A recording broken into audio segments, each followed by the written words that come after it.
So there we have a 1/4 press, braced in a rack, one arm, and we're using a grip where it's semi-supinated where the palm is facing in. So I'm gonna teach you how to do a standing overhead press, single arm, braced. And when you brace, you can use a rack, or the plate holder on the rack. You can also use a bench, just put the bench upright.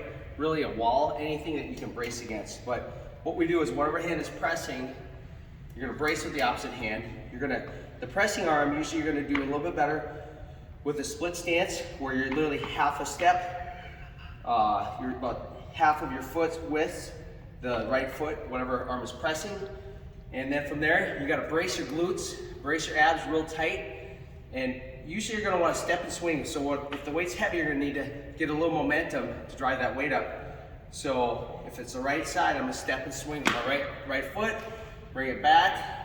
And you always start with the dumbbell down as low as possible.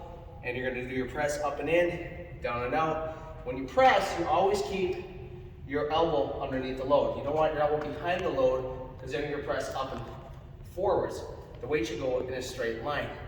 If you have back pain, you gotta really focus on, number one, this exercise might not be right for you, but you really gotta focus on tight glute, tight abs. You gotta have full range of motion in the shoulder, so when you bring your arm up, your shoulder goes this far, you should focus on incline work. If you have that rounded back, you should focus on incline work. But if you don't have any pain, you're good with this exercise, and you should always work through a pain-free range of motion, which means if you need to shorten the range of motion, go through a little less range, that's acceptable as well.